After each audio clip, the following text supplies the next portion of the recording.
Hello and thank you for joining us for this edition of Stratfor Talks, a podcast focused on geopolitics and world affairs from Stratfor.com. I'm Ben Sheen. As security forces inch closer to Mosul in northern Iraq, we'll be joined by Stratfor senior analyst Sim Tak, Middle East and North Africa analyst Emily Hawthorne, and senior military analyst Omar Lamrani to discuss what the battle to retake this key city from the Islamic State will look like in the weeks and months ahead. Then I'll sit down with Stratfor science and technology analyst Rebecca Keller to explore the viability and applications of Hyperloop, a new technology that essentially involves a levitating train car travelling through a tube at high speed in near vacuum conditions.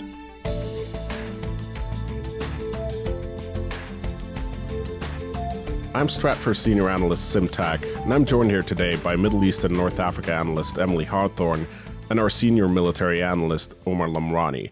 We're going to discuss what the battle to retake Mosul from the Islamic State in northern Iraq will look like, both leading up to, during, and following the conflict. Thanks for joining us, Emily and Omar. You're welcome. Thank you. So let's get started by kind of getting a sense of why the battle for Mosul is so significant. There's been a lot of different battles throughout Iraq and Syria against the Islamic State. Why does this one stand out? Mosul, before 2014, it was the second largest city in Iraq. Since January 2014, from Mosul and the environs, 3.3 million people have been displaced. So it's not the same size that it was then, but this was an economic engine for northern Iraq. And when the Islamic State moved in June 2014, they really set up Mosul as their center of operations within Iraq. Also, politically, Mosul was taken by the Islamic State during the rule of Nouri al-Maliki as prime minister of Iraq. And when you think about politically moving forward, and now that we have a different prime minister in Iraq, there's some rivalry there between that former prime minister, who's still a very important political figure in Iraq, and the current prime minister, Haider al-Abadi, who has been at the head of the Iraqi security forces and at the head of the Iraqi leadership since Iraq has been able to retake key cities like Tikrit and Fallujah. So this battle is politically important in so many ways, and not just within Iraq as well. And from a military sense, Omar, how significant is Mosul as a city, as a base of operations to the Islamic State while they are getting battered on several different fronts? She mentioned the population size, and that's really important for two reasons for the Islamic State. First, it's the recruits. There's a large recruits pool that they can leverage to get fighters. And then there's, of course, the taxation, the economic aspect of it. When you have a really large city that continues to function, there is an economic aspect to that. And obviously, you cannot wage a war without an economic base, especially if you're trying to leverage an army and fight a conventional battle. So in that sense, if Mosul gets taken or removed from the Islamic State, that's going to be a big blow to their ability to continue to field an army and face off against their various enemies. Now, unlike all of these, or a lot of these other battles anyway, there's been a lot of talk leading into the offensive on Mosul. People have been announcing this offensive for a very long time. We're finally seeing the start of it. But why is the Iraqi government and everyone else making such a big public statement about the fact that they are about to go and attack Mosul? I'll start by saying that Mosul this year, this operation is a bookend to what began in 2015, of course, when you had Kurdish forces really securing that northern and northeastern part of the province and of the city. Since that time, politically, this is just one reason why there's been a delay in taking the city. Politically, there's been a lot of back and forth between the Kurdistan Regional Government and Baghdad about the status of the land that is occupied by those forces, the Kurdish forces that were the primary actors pushing the Islamic State out of some of that territory.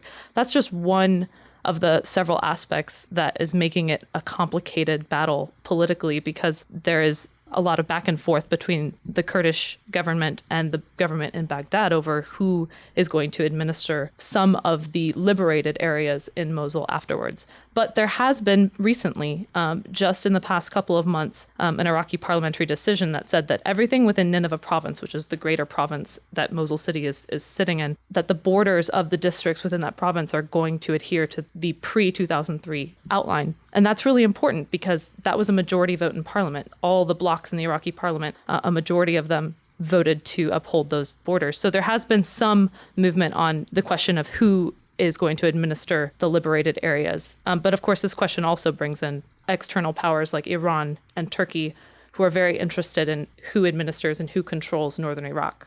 So to speak to some additional reasons why this battle is being announced ahead of time and why it's not really a surprise attack. So obviously there is the necessity to coordinate the battle, as Emily rightfully pointed out. It's also practically, operationally speaking, very difficult to have strategic surprise on a big city like this. The Islamic State is well aware of what's going on behind Iraqi lines. They can see troop movements, etc. But there's other reasons as well. There's the need to inform the civilian population that something is coming. I mean, keep in mind, right now, the estimates are that very big civilian population still remain in Mosul, up to 750,000. It's very important to keep them aware of what's happening so that they can prepare for the battle, as well as the necessity to inform the Islamic State itself that something is coming, because the last thing the coalition, with all its diverse actors, wants is for it to be a pitched battle in the urban terrain. They don't want to destroy this very symbolic historical city. It's very difficult going up against an entrenched enemy in urban terrain. So it's really giving them advance notice. If they get advance notice and they leave these Islamic State militants, then that's still a win for the coalition.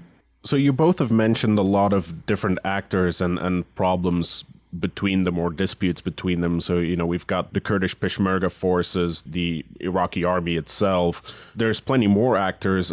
Which forces will actually be part of this offensive, and how will their roles potentially be different here?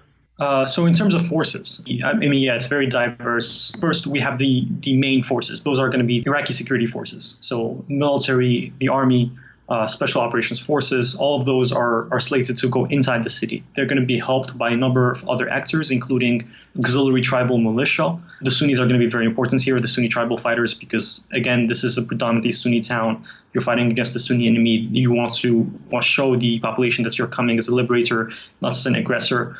You also have the predominantly Shiite PMU forces, or what is known in Arabic as Hashd al-Shabi. And those are going to act in auxiliary fashion. They're not slated to go into the city, but will act in the margins and hold the perimeter. And then all these forces are going to be coming up to Mosul from the south. But you also have other very important operations to constrict the perimeter around Mosul from the north and the east and even to the west. And these are predominantly going to be from the Kurdish Peshmerga fighters, with some embedding from other Iraqi forces. So, it's a plethora of military actors of this coalition, each with diverse roles, but the main spearhead will fall on the Iraqi security forces themselves. We've seen some discussion of the Turkish military that is also present close to Mosul. They have a base just north of the city. What is the current status of their involvement? Is there any way that Turkey will be involved? We've seen the Iraqi parliament be really critical of their presence. There's a lot of controversy over Turkey's role in the Mosul operation. And we're seeing a lot of flare-ups in the relationship between Turkey and Iraq over that role right now. But this is just the latest iteration in an ongoing back and forth between Turkey and Iraq that reached a climax back in December 2015 when there were Turkish trainers initially deployed to the Bashika base. They were there to train not only Peshmerga Kurdish forces, they were also there to train a force known as the Hashtwatani. Their name has very recently this week been changed to the Mosul Guard by the leader that is sort of in charge of them, Athila Nujafi, the Nineveh province governor. So Turkey views its role in Mosul as absolutely essential. Baghdad is concerned about this based on the historical claims that Turkey has had in Mosul province. It used to be an Ottoman province, Vilayet Mosul. And Turkey is engaged in the battle against the Islamic State very fully, but does not want to not have a say in exactly how Mosul province is liberated and dealt with afterwards. So that's why you're seeing a lot of consternation between Iraq and Turkey at this juncture. In addition, we have to remember here that Turkish troops themselves are not slated to go into Mosul. So the way they're planning to shape the operations is with what Emily was talking about, the forces that they've been training. But there's another aspect to Iraqi opposition to Turkish presence there, It's also Baghdad could be leveraging the Turkish presence as a way to get the Iraqis together. Abadi is concerned over the schisms that are happening within Iraq proper. And so pointing the finger at Turkey and its presence there is a way to kind of bring this Iraqi nationalism to the forefront and sort of keep the coalition together, especially as you're coming to an end line here where the question begins, what happens after Mosul gets liberated or taken? How does this coalition stay together? How do these actors, all of them, function together? And what happens next in Iraq? I think that's a really important point, and that's why you've seen pretty harsh terms like occupier and infiltrator used in Iraqi press to describe what Turkey's doing, when really Turkey, as Omar said, is not intending to send any Turkish national troops into Mosul city. That would be extremely incendiary. But there is a fear of this operation, as difficult and complex as it is only really a shadow of the difficulty to come after the operation in many ways. And so I think this aspect that Omar points to of needing to make sure that there's a coalescing of Iraqi interest in making sure that this is an Iraqi cause, reclaiming Iraqi territory by Iraqis. This type of statement against Turkey is really effective at firing up that sentiment. Now, we referred there earlier, Omar, when you were talking about the situation after the battle for Mosul, what happens next. And that's actually a really interesting point. What do we expect to actually happen once the battle for Mosul is over? What are the big next battles, but also what are the actions by Iraq's government? How do they move on from there?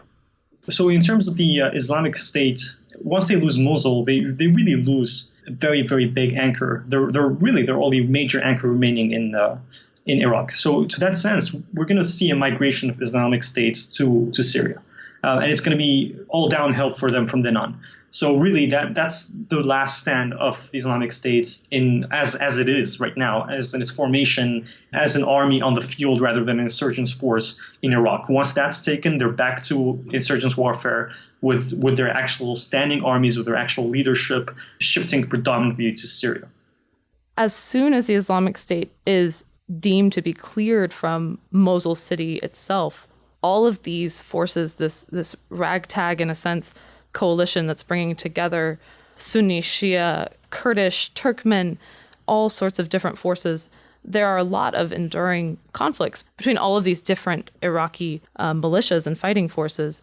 And there's going to be really a high risk of what you've seen happen in a couple other places in Iraq, where there is tension and the possibility for skirmishes between forces of different ethnicities and different loyalties. We've seen that in Tuz Khermatu. We've seen that a little bit in Tikrit after it was liberated, and there was an ISF presence as well as a Shia PMU presence. Basically, moving forward, it's going to be very difficult to continue managing all the different potential conflicts between these different forces for influence and territory and the administration of liberated territories. And this is a primary concern for Baghdad, and another reason why they're trying to make sure that there is a sense of common cause in this battle, because as soon as that giant common enemy of the Islamic State is gone, there's a fear that smaller civil conflicts will erupt. And if you look at just the last decade, there's been a precedent for something like this that's quite similar. When we had the Anbar awakening and violence decreased dramatically in Iraq, and there was a sense of victory. And what we saw happen was that there was kind of the insurgency remained, but it was very, very downgraded from the threat that it used to be. And so there was a shift of focus. And now that's a concern, as Emily was saying, for Baghdad, but also for the United States, because go through all this effort to get this coalition together, to get this common focus, this common effort. And then once the threat is degraded significantly, it's not eliminated, it's pushed to the margins. All of a sudden, these actors, as Emily rightfully described, they start thinking of their interest, and not in terms of survival, but what can they get? What it becomes power politics. And that's the biggest threat to Iraq right now, is after the Islamic State. It's not the Islamic State really anymore, because the Islamic State is on the path to being defeated. What happens after Mosul is taken? Then all these factions start vying for territory against each other, and that's the real threat to Iraqi sovereignty and Iraqi statehood as a remaining sovereign entity with the territorial integrity of its borders.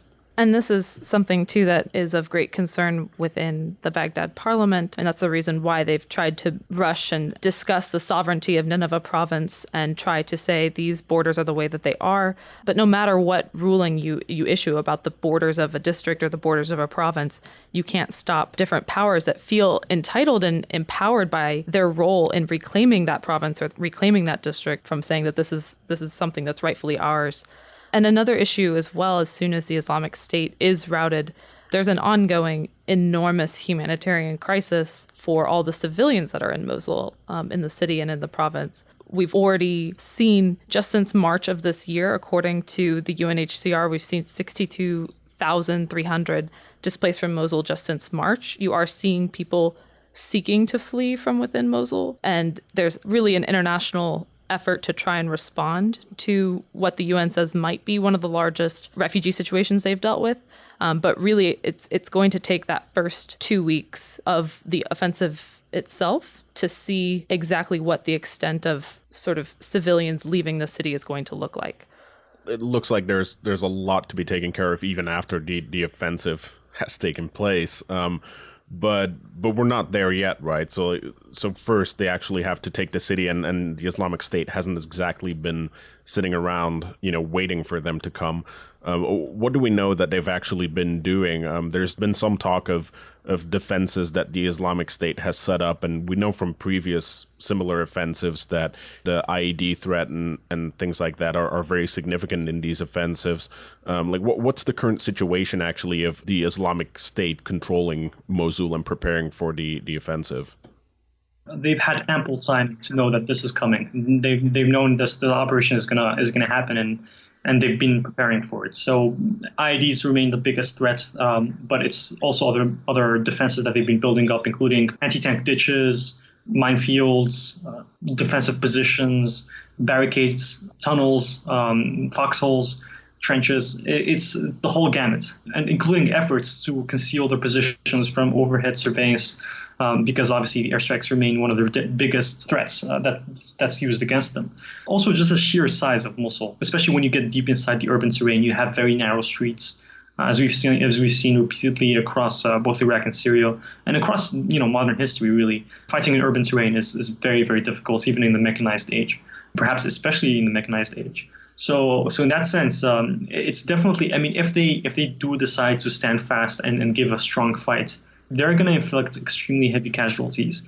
There will be a lot of collateral damage. And yes, they will ultimately lose, but they really could destroy the city with them as they lose it. So that's the big concern here, not only for the refugees, and that's the priority in terms of human lives, but also for the city itself and its historic significance. And if it's as severely damaged in this operation, how does that affect the aftermath? How do the Sunni population respond to that, especially as they see this this force coming from Baghdad, predominantly Shiite, coming in and invading the city? An issue that's been prevalent in the Iraqi cities that have been liberated from the Islamic State is the notion among some Iraqis that communities, especially in Mosul, welcomed some of the Islamic State fighters into the city, and this makes some of that task of motivating the Iraqi population to be behind this cause of pushing out the Islamic State. It makes it more difficult because the civilian population within Mosul, there's some antagonism towards some of them for having welcomed this presence into the city. And this is very complicated because you're talking about 1 million people. More than that, it was estimated to be 1.5 million people at the time of the Islamic State invading Mosul in June 2014. But this is an enduring issue that's causing a lot of conflict and really a lot of mistrust between Iraqis as they're getting behind this offensive. So in a way, it sounds like the offensive for Mosul won't necessarily be a big, strong push into the city center and the liberation just happens and Iraqi flags everywhere. This could become a very extended, ugly fight, if I'm hearing you guys correctly. Yeah, we're talking about very likely months here. I mean, first, remember that this battle is likely going to occur in phases. So we have the initial phase of advancing to the city itself. They're not at a position to launch an attack on the city as of right now. They still have to get to the city. So we're talking about going up Highway 1, Highway 80, advancing from the north and the east to link up with those forces and create that siege of the city, Once that happens, there's likely going to be a pause where they bring up reinforcements, set their battle plans, clear minefields, bring up logistics, and then the push within the city. And then once you get to the push within the city, it could go from anything to the highly optimistic and hopeful scenario where the Islamic State largely bails out and flees the city, to the other scenario where they stand fast and fight block by block, and it becomes a very dreadful grind for the Iraqis and just a very difficult battle. Remember, I mean, there are cases in Iraq proper where even the United States military, I would recall, if you recall the battles for Fallujah, even the U.S. military, the strongest army in the world, basically had a lot of difficulty clearing out determined defenders, which could be the same thing here in Mosul. It's very hard to tell. I mean, a lot of it depends on the Islamic State fighters themselves and whether they decide to make a strong stand or not. I would say more likely they will make a strong stand just because Mosul is so important. But yeah, it's likely a battle of months rather than weeks. So you mentioned the different phases going into the offensive. When exactly do we suspect these phases are really going to kick off? When do we see the Iraqi forces really go in and constrict the city of Mosul, and when do they make it to the point where they can actually fight inside the city? So it looks like the first phase, the first advance to the city outskirts is imminent. The preparations are largely complete. The logistics have been set up. And so I would say within the next week or two, we should be expecting the push towards the city. And then probably sometime in November is when we're going to see the initial advance into the city itself. And then once that happens, it's largely comes down to just how much resistance they face. And it could go for months after that to actually clear the city itself.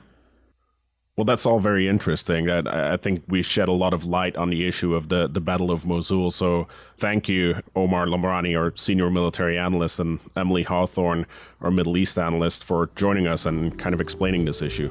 Thank you. Thank you.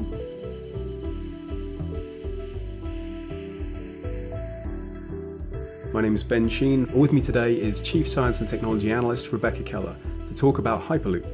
Now, Rebecca, here at Stratfor, we take a close interest in new and emerging technologies and specifically their ability to change the world in which we live. So my first question is, what's Hyperloop and why is it important? So Hyperloop is an idea that Elon Musk, the founder of SpaceX and Tesla, put out in 2013. He isn't working on it himself technically, but he released an open source paper with this idea for high-speed travel. So we have high-speed rail, we have airplanes, but this is a little bit different.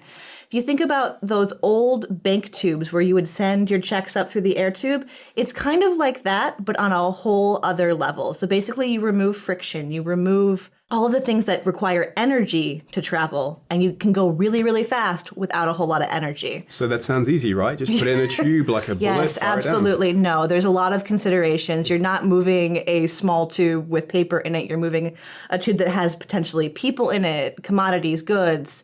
So how do you remove friction? So it's a tube that's under a near vacuum. So instead of acting like you're on ground where there's a lot of air resistance, it's like you're operating at really high altitudes. And then instead of moving on a track that would have friction, you're floating. So how do you make the train or the pod float? You can use air, which is what Elon Musk proposed, or you can use magnetic levitation. So we have magnetic levitation with high-speed trains already. One of the companies is looking at what's called passive magnetic levitation, which would only be active when the train was moving, which would reduce the energy needed. So there's little things like that you have to consider when putting these together. That being said, no one's close yet. Everyone's got dates like 2020, 2019 in their head as far as when this new technology will be active, but there's still a lot of engineering technicalities to work out. So why does it matter? As you've said, technology and geopolitics are intertwined. You can't have one without the other. And there's a couple ways that Hyperloop could matter, should it be implemented in a reasonable time frame. In geopolitics, we look at constraints, and one of the constraints we look at is congestion and how infrastructure moves people and goods, and how it does that efficiently, how it does that cheaply. Hyperloop has the potential to remove a lot of the constraints of congestion. And you actually mentioned that in the analysis you wrote about how we evolved from ocean-going transport to then going across distances over land using rail to move heavy goods and people, and the advent of the automobile. But now we haven't really had a game-changing technology, in the last century or so. So how is this? Well, I would stop you there. I would say one game-changing technology we've had in transport is the container ship, because that allowed us to cheaply move consumer goods across the globe and sort of buoyed globalization as we know it. That being said, we haven't had a increase in speed to the extent that Hyperloop would do that, or one that does it at low cost, which is really the selling point that Elon Musk brought. Because when Elon Musk proposed the idea, it was in response to a proposed high-speed rail project in California that was going to be extremely high cost. So bringing the cost down is a big part of this project and a big goal of this project. That being said, there's a lot of unknown still. So whether that is actually achievable is still unknown. Another thing you mentioned as well is actually being able to travel from point A to point B very quickly is all well and good. But when you're looking specifically at the onboarding or the offloading and the actual the infrastructure around, especially when the movement of goods from place to place, that's where you really see congestion. So actually there are other problems that need to be solved around Hyperloop for it to be effective. Yeah, absolutely. So Hyperloop's not the only solution. It's not a panacea. It's not a panacea. It's not going to completely solve all of the problems. And honestly, there are a couple ways you could use Hyperloop. You could use it to move goods, or you could use it to move people. And it may solve one or the other, it may solve neither. It still remains to be seen, but it is certainly an interesting technology to watch.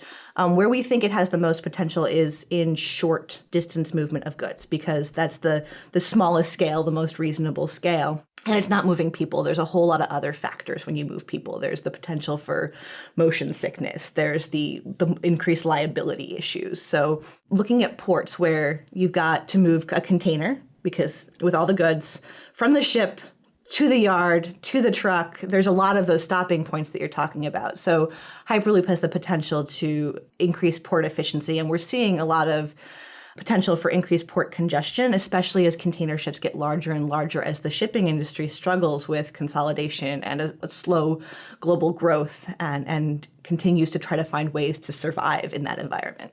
And you mentioned there are 3 main companies in North America that are looking at this technology, but clearly there are global applications. And we've seen different countries around the world express an interest in Hyperloop.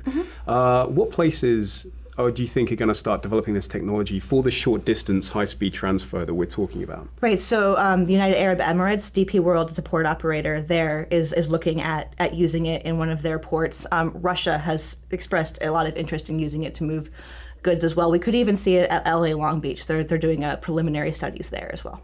Fantastic. So the question I have, how soon can I get on it? Because I really want to, especially in Los Angeles, travel from A to B faster than I normally can. So Are we talking years, decades? How long is it going to be? Certainly the 2020 proposal dates that a lot of the companies have put out there are probably rather optimistic, I would say. We're probably looking at a decade, probably more, before they're used on short term, and even more before they're used for people. So you've got quite a wait. Okay, well, I look forward to the day when it does come around. Thanks. Becca, thank you so much for taking the time to explain this today. Thank you. That concludes this episode of Stratfor Talks. If you'd like to learn more about the potential commercial and geopolitical implications of Hyperloop technology, we'll include links to recent analysis in the show notes. And be sure to continue following Stratfor for more of our in-depth analyses on the upcoming Battle for Mosul. We'd also like to hear from you. If you have a question or comment about the show, you can leave us a message and we'll try to include it in a future episode of the podcast. You can reach Stratfor Talks at 1-512-744-4300, extension 3917. You can also email us at podcast@stratfor.com. or leave a review or comment about the show. For more geopolitical intelligence, analysis, and forecasting that reveals the underlying significance and future implications of emerging world events, visit us at stratfor.com. You can also follow us on social media. We're on Twitter @Stratfor. Thanks again for listening.